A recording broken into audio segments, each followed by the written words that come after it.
ఇదిగోండి బాగా ఉడుకుతుంది కదా, మంచి వాసన వస్తుంది. సాంబార్, హోమ్ మేడ్ సాంబార్ పొడితోటి సాంబార్ అనమాట.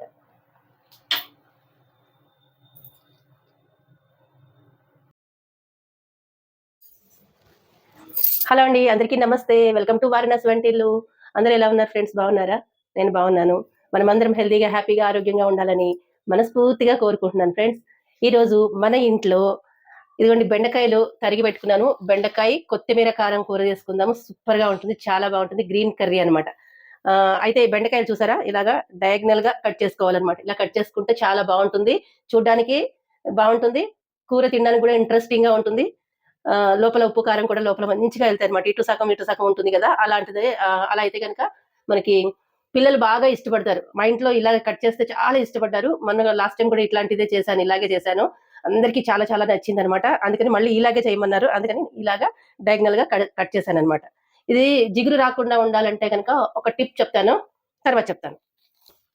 అయితే ముందుగా సాంబార్ పెట్టుకుందామండి. నేను ములక్కాళ్ళు తీసుకొచ్చాను, మకాళ్ళ నుంచి ములక్కాళ్ళు తీసుకొచ్చానని చెప్పాను కదా. ఆ ములక్కాళ్ళతోటి ఇదిగోండి ములక్కాళ్ళు కట్ చేసుకున్నాను. సాంబార్ పెట్టుకుందాము, సాంబార్ పొడి కూడా చేసుకుందాము. సాంబార్ పొడి ఫ్రెష్ గా చేసుకుని సాంబార్ పెట్టుకుందాము. ఈ ముక్కలు నేను ఈ ములక్కాడ, టొమాటో, అలాగే ఈ సొరకాయ పీల్ చేయకుండానే లేతగా ఉంది బాగాను, పైన పొట్ట తీయకుండానే నేను ఇలా కట్ చేసుకున్నాను. కట్ చేసుకుని పెట్టుకున్నాను అనమాట. ఇదిగోండి పచ్చిమిరపకాయలు జస్ట్ చూపిస్తాను నేను.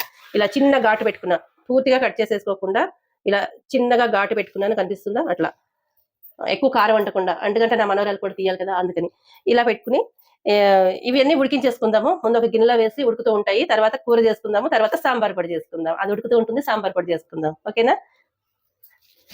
నేను దీంతో చేసుకుంటాను, కుక్కర్ గిన్నెలో. దీంట్లోనే పప్పు ఉడికించుకున్నాను. ఇది కందిపప్పు కావాలి, ఉడికించుకొని పక్కన పెట్టుకున్నాను. సాంబార్లోకి చింతపండు కూడా కావాలి, చింతపండు నానబెట్టుకుని పెట్టుకున్నాను. ఇట్లా వేసేసుకుందాం ఇవన్నీ. అయితే సాంబార్లోకి టమాటా అనేది కంపల్సరీ కావాలండి. ఒక్క టమాటా అయినా సరే, చిన్న టమాటా అయినా సరే వేసుకుంటే ఆ రుచి సూపర్ గా ఉంటుంది. అందుకని నేను ఒక పెద్ద టమాటాని ఇలా కట్ చేసుకుని వేసుకున్నాను. మధ్యలో ముక్క తీసేస్తాను, తీసేగా ఈ ముక్కలు వచ్చినాయి అనమాట. ఇవన్నీ ఇందులో వేసేసుకుందాము. వేసుకుని కొంచెం సరిపడా నీళ్లు పోసుకుందాము ములిగే వరకు. ఇంకా కొంచెం నీళ్లు పడతాయిలేండి. ఈ కొత్తిమీర కారంలోకి కొత్తిమీర కట్ చేసి పెట్టుకున్నాను, ఆ కాడలు అనమాట. ఈ కాడలు ఇలా ఉడికితే బాగుంటుంది, అది కూడా వేసాను. అయితే కొంచెం మొక్కకి ఉప్పు అంటుకోవాలి కాబట్టి కొంచెం ఉప్పు వేసుకుందాము. అలాగే కొద్దిగా పసుపు కూడా వేసుకుందాం. ఇది ఇలా స్టవ్ మీద పెట్టేస్తాను, ఇలా ఉడుకుతూ ఉంటుంది.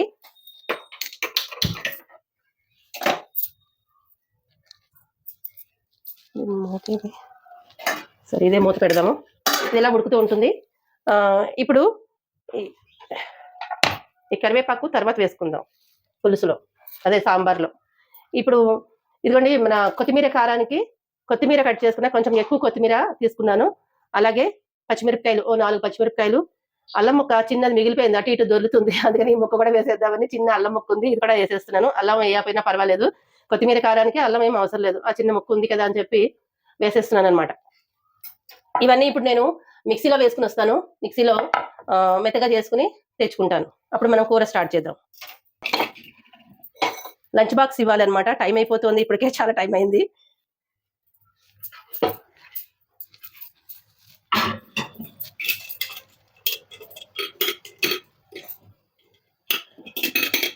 ఇప్పుడు స్టవ్ వెలిగిద్దామండి. ముందుగా కూర చేసేసుకుందాము. కూర చేసేసుకుంటే కూర ఆయిల్లో వేసుకున్నాం అనుకోండి, అది మగ్గుతూ ఉంటుంది. సాంబార్ పొడి చేసుకుందాము. కొంచెం ఆయిల్ వేస్తున్నాను.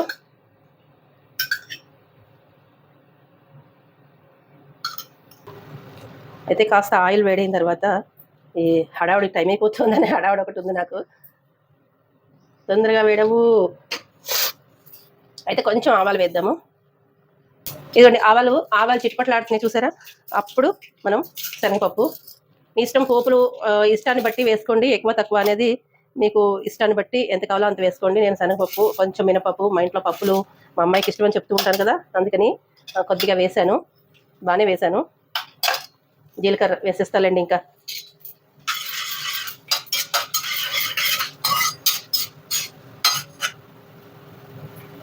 కొంచెం కరివేపాకు వేద్దాము.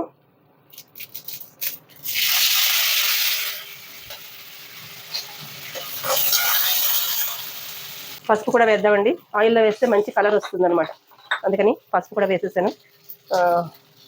ఇదిగోండి, ఈ బెండకాయలు దీంట్లో వేసేద్దాం. బెండకాయ ముక్కలు కట్ చేసుకున్నాం కదా, బెండకాయలు ఇలా శుభ్రంగా కడిగేసుకుని బాగా తుడిచేసుకోవాలండి. టిప్ చెప్తున్నాను, చాలా మంచి టిప్, అందరికీ ఉపయోగపడుతుంది. బాగా శుభ్రంగా కడిగేసేసుకుని ఆరబెట్టుకోవాలి, తుడిచేసుకోవాలన్నమాట. తడి లేకుండా తుడిచేసుకుని కట్ చేసుకున్న తర్వాత కూడా ఇలాగా ఒక పల్చగా ప్లేట్లో పోసుకుని ఆరబెట్టేసుకోండి. ఆరబెట్టుకుంటే కనుక జిగురు లేకుండా, కొంచెం జిగురు తగ్గుతుంది, ఎక్కువ జిగురు లేకుండా ఉంటుందన్నమాట.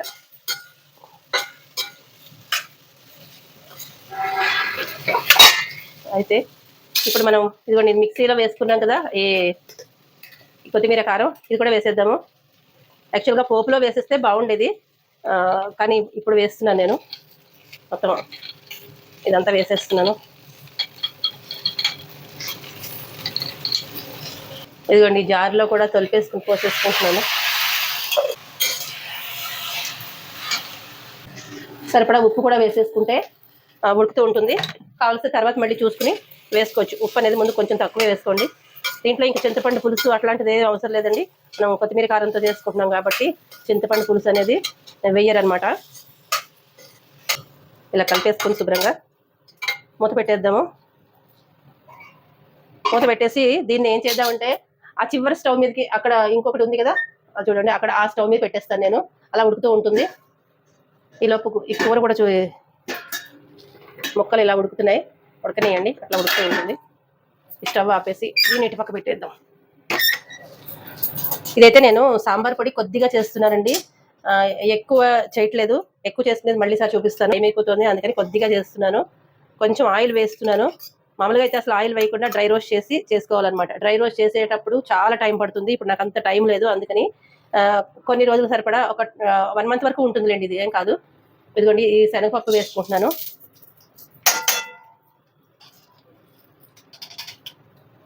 అలాగే కొంచెం మినపప్పు, సేమ్ ఎంత క్వాంటిటీ తీసుకున్నానో అంత అనమాట. శనగపప్పు, మినపప్పు, మెంతులు ఇన్నే మెంతులు, చిటికడు మెంతులు, చిటికడు ఆవాలు ఇంకా వేయాలి. కానీ లంచ్ బాక్స్ టైం అవుతుందని చెప్పి నేను హడావుడి పడుతున్నా. ఇదిగోండి సేమ్ క్వాంటిటీ కందిపప్పు, సేమ్ క్వాంటిటీ కనిపిస్తుందా పెసరపప్పు వేసి వేయించుకుందాము మనం. ఇది హై ఫ్లేమ్లో అయితే అస్సలు వేయించకూడదండి, లో ఫ్లేమ్లోనే వేయించుకోవాలి. నిదానంగా వేగాలి. కారం కోసం మిరియాలు చూసారా, ఇవి మిరియాలు నేను అన్ని గరిటలో పోసి చూపిస్తున్నాను. నీకు ఫుల్గా తీసుకోలేదు, ఎంత తీసుకున్నానో మీకు కనిపిస్తుంది కదా, అంత సరిపోతుంది. ఇవన్నీ చక్కగా దోరగా వేగాలన్నమాట. ఇలాగా చూడండి, ఆల్మోస్ట్ వేగడానికి చాలా వరకు వేగిపోయినాయి. ఇప్పుడు ఈ టైంలో మనం ధనియాలు వేసుకుందాము.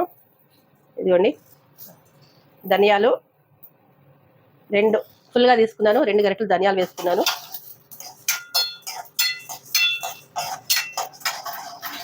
ఇదిగోండి కరివేపాకు, అదే నేను కడిగి ఆరబెట్టుకుని స్టోర్ చేసుకుంటాను కదా, ఆ ఎండిన కరివేపాకు దీంట్లో వేసుకుంటున్నాను. ఇప్పటికే మంచి వాసన వస్తుంది, గుమ్మగుమ్మలు ఆడిపోతుంది అసలు వాసన. అయితే మనం పప్పులన్నీ వేసాం, మినపప్పు, శనగపప్పు, పెసరపప్పు, కందిపప్పు అన్నీ వేసాము హెల్దీగా ఉండాలని. అయితే ఇప్పుడు కొన్ని ఎండుమిరపకాయలు కూడా వేద్దాము. మీకు కారాన్ని తగ్గట్టుగా చూసుకుని వేసుకోండి, ఎందుకంటే మనం ఇవి దీంట్లో పెప్పర్ వేసాం కదా, మిరియాలు వేసాం, అది దృష్టిలో పెట్టుకుని వేసుకోండి. ఇందులో కాశ్మీరీ రెడ్ చిల్లీ పౌడర్ వేస్తే కలర్ బాగుంటుంది. నాకు కాశ్మీరీ రెడ్ చిల్లీస్ నా దగ్గర ఇప్పుడు లేవు, అందుకని నేను మామూలు మిరపకాయలే వేసుకున్నాను. కారం తగ్గించి వేసుకోండి, కావాలంటే పైన పొడి కారం వేసుకుందాము. కారం ఎక్కువగా అయిపోయింది అనుకోండి తినలేరు కదా, అందరూ తినలేరు, పిల్లలు లాంటి వాళ్ళు అసలు తినలేరు, అందుకని కొంచెం తగ్గించి వేసుకుంటేనే బెటర్. ఇంక ఇలాగ వేయాలండి, చక్కగా డ్రై రోస్ట్ చేసుకోవాలి, నిదానంగా వేయించుకోవాలి, లో ఫ్లేమ్లో వేయించుకోవాలి. ఏమాత్రం హై ఫ్లేమ్ పెట్టినా కూడా లోపల నుంచి వేగవు. ఒక్కొక్క పప్పు ఒక్కొక్క రకంగా వేగుతుంది కదా, అలా మనం డ్రై రోస్ట్ చేసేటప్పుడు అయితే ఒక్కొక్కటి విడివిడిగా దేనికైతే సెపరేట్గా వేయించుకోవాలి. నాకు ఇప్పుడు టైం లేదు, హడావుడిగా చూపిస్తున్నాను నేను. ఇంకొకసారి డ్రై రోస్ట్ చేసి చూపిస్తానండి. ఆయిల్లో ఇమీడియట్గా ఇన్స్టెంట్గా చేసుకోవాలి అనుకున్న వాళ్ళు, అదే తొందరగా చేసుకోవాలి అనుకున్న వాళ్ళు కొద్దిగా క్వాంటిటీస్లో చేసుకుంటారు కదా, అలాంటి వాళ్ళకి ఇది చాలా బాగా ఉపయోగపడుతుంది. ఆయిల్లో వేస్తే మరి బాగానే ఉంటుంది కదండి ఏదైనా కూడా. ఈ పొడి కూడా చక్కగా మెరుస్తున్నట్టు ఉంటుంది అనమాట. డ్రై రోస్ట్ చేసిన పొడికిను ఈ పొడికి కొంచెం డిఫరెన్స్ ఉంటుంది. జాగ్రత్తగా వేయించుకోండి. దీంట్లో ఇంకా ఇంకా వేస్తే ఉన్నాయి, అవి లాస్ట్లో వేద్దాము. ఇది వేగిపోయింది, నేనైతే స్టవ్ ఆపేస్తున్నానండి. ఆ వేడి సరిపోతుంది అనమాట, కాస్త కలర్ చేంజ్ అయిపోతుంది. ఒక పక్కనైతే సాంబార్కి ముక్కలన్నీ ఉడికిపోయినాయి, బాగా మెత్తగా ఉడికిపోయినాయి, ములక్కాళ్ళు కూడా ఉడికిపోయినాయి. ఈ పొడిని ఏం చేస్తాను, నేను దీన్ని ఫ్యాన్ దగ్గర పెట్టుకుని వస్తాను. దీంట్లో వేసేది ఉందని చెప్పాను కదా ఫైనల్గా. ఇదిగోండి పసుపు, అలాగే మోస్ట్ ఇంపార్టెంట్, ఇది లేకుండా సాంబారే ఉండదు, అందుకని ఇంగువ కూడా వేసేసుకుంటే ఒక పని అయిపోతుంది. ఇది తీసుకెళ్ళి నేను ఫ్యాన్ దగ్గర పెట్టేసి వస్తాను, చల్లగా అవుతుంది. ఈ లోపల మనం సాంబార్లో ఇంకా వేసే ఉన్నాయి, అది చూద్దాము. ఇప్పుడు దీన్ని ఇటుపక్క పెట్టుకుందాము. ఇది కూర కలుపుదాం ఒకసారి, ఎట్లా అయిందో ఏంటో ఈ కూర.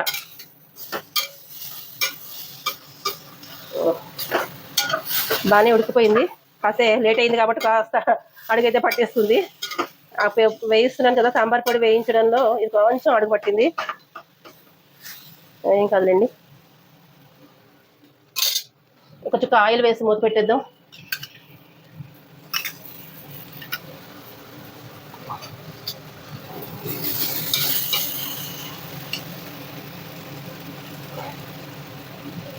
ఇదైతే ఉడికిపోయింది, కొంచెం టేస్ట్ చూస్తానండి.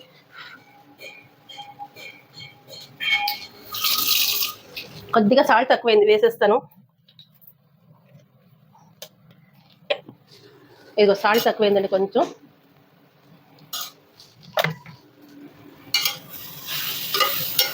ఇది ఈ రెండు కూడా పెద్ద మంట వస్తాయి అన్నమాట ఇవి, అందుకని తొందరగా మాడిపోతుంది. మధ్యలోదే చిన్నగా వస్తుంది. ఈ రెండు ఎక్కువ కొంచెం హై ఫ్లేమ్లో మండుతూ ఉంటాయి. ఒక 2 నిమిషాలు అలా మూత పెట్టేసి ఆపేద్దాము. ఆ ఉప్పు వేసి సరిపోయింది. ఇప్పుడు దీన్ని సంగతి చేద్దాం. సారీ, సౌండ్ ఎక్కువగా వచ్చింది. అయితే ఇలా ఉడుకుతుంది కదా, ముక్కలు అయితే ఉడికిపోయినాయి. ఇప్పుడు సాంబార్లోకి మనం బెల్లం వేసుకోవాలి. మీ రుచికి తగ్గట్టు మీకు ఎంత కావాలో అంత బెల్లం వేసుకోండి.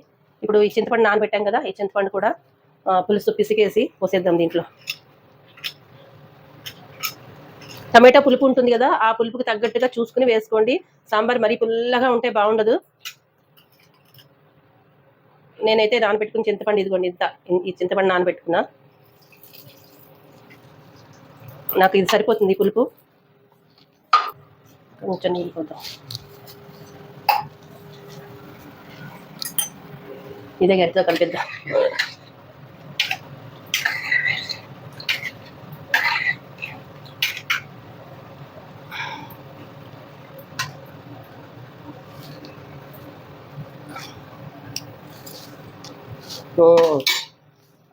కొంచెం సాల్ట్ పడుతుంది, ఉప్పు వేసుకుందాం కొంచెం. ఇదిగోండి ఈ ఉప్పు వేసేద్దాం, పప్పు కూడా వేస్తాం కాబట్టి, సాంబార్ కూడా వేస్తాం కాబట్టి ఆ ఉప్పు వేసేసాను.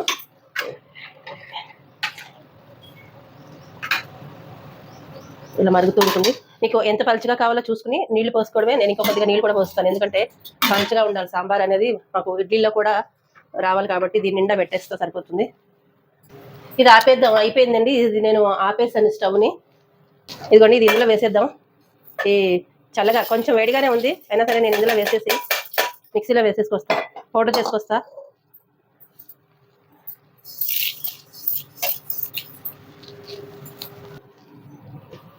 ఇదిగో చూడండి, మన సాంబార్ పొడి మిక్సీలో వేసేసుకున్నాం. రెడీ అయిపోయింది సాంబార్ పొడి. కరివేపాకు వేద్దాం కొద్దిగా. పులుసు బాగా మరిగిపోతుంది కదా, ఇదిగోండి పప్పు కూడా వేసేద్దాం దీంట్లోని. యాక్చువల్గా ఇది కూడా మెత్తగా అవ్వాలి. అంతా హడావుడి, మా అమ్మాయికి ఆఫీస్ టైం అయిపోతుందని నాకు కంగారుగా ఉంది. ఇంత వేయక్కర్లేదు, కొంచెం ఉంచేస్తాను, సరిపోతుంది.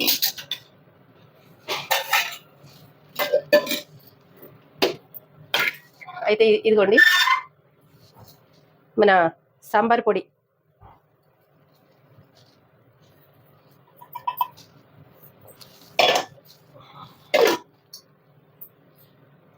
మంచి వాసన వస్తుంది, గుమగుమలాడుతుంది.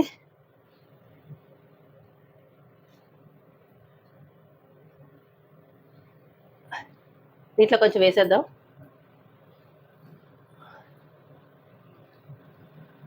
సరిపోతుంది. ఇది ఒక 4 సార్లు 5 సార్లు పెట్టడానికి వస్తుందండి సాంబార్. ఇవన్నీ తీసేద్దాం ఇక్కడ.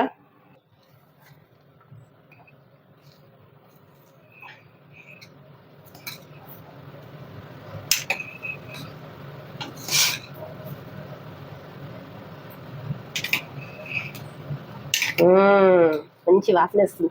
దీంట్లో ఉల్లిపాయ వెల్లుల్లిపాయ వేయలేదండి. ఉల్లి వెల్లుల్లి లేకుండా సాంబార్ అనమాట.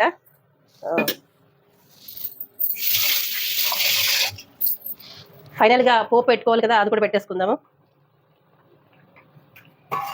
ఇదిగోండి, ఈ ముక్కుట్లోనే పోపు పెట్టేసుకుందాం.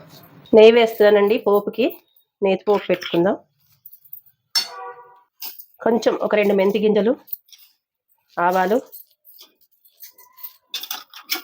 జీలకర్ర, ఇంతేనండి. మీకు కావాలనుకున్న వాళ్ళు ఎండుమిరపకాయ వేసుకోండి. నేనైతే ఎండుమిరపకాయ వేయట్లేదు. దీంట్లోనే మిరియాలు ఎండుమిరపకాయలు వేసేసి మనం మిక్సీ వేసేసుకున్నాం కదా, అందుకని ఇంకా దీంట్లో నేను ఎండుమిర్చి వేయట్లేదు. ఆవాలు చిట్పట్లాడుతున్నాయి, వినిపిస్తుంది కదా. కరివేపాకు పోపులో వేసుకుంటే చాలా బాగుంటుంది. అలా ట్రై చేయండి ఈసారి. ఎంత మామూలుగా ఉడికించుకున్నా కూడా ఇలా పోపులో వేగింది రుచి బాగుంటుంది అనమాట. వేగిపోయింది. నేను స్టవ్ ఆఫ్ చేసేసుకుంటున్నా.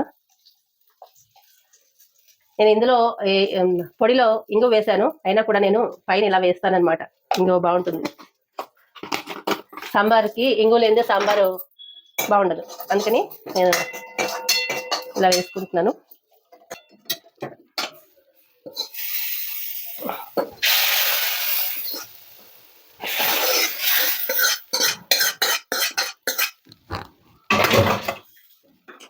ఇంతే, మన సాంబార్ అయిపోయింది.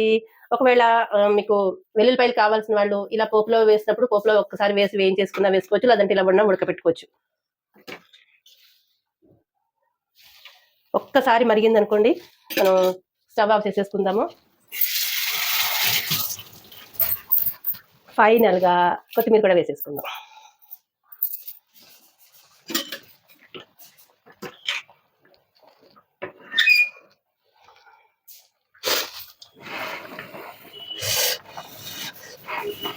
ఫైనల్ టేస్ట్ కూడా చూద్దాం.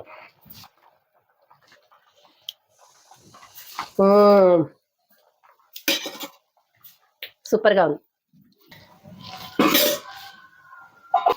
ఫైనల్గా ఇదండి, సాంబార్ చేశాను, అలాగే బెండకాయ కొత్తిమీర కారం కూర అనమాట. ఇంతే, ఈ 2 చేశాను అనమాట. రైస్ ఎలాగో అయిపోయింది, వైట్ రైస్ ఉత్తపప్పు. ఐ హోప్ ఈ వీడియో మీకు నచ్చిందని అనుకుంటున్నాను. నచ్చిందా మీకు? నచ్చితే లైక్, షేర్, సబ్స్క్రైబ్ చేయండి. మీ ఫ్రెండ్స్కి, ఫ్యామిలీ మెంబర్స్ కూడా షేర్ చేయండి. మరొక మంచి రెసిపీ తోటి మళ్ళీ మీ ముందుకు వచ్చేస్తాను. ఇంకా బాక్స్ సర్దాలి, టైం అయిపోతుంది. ఓకే, ఉంటాను. బాయ్.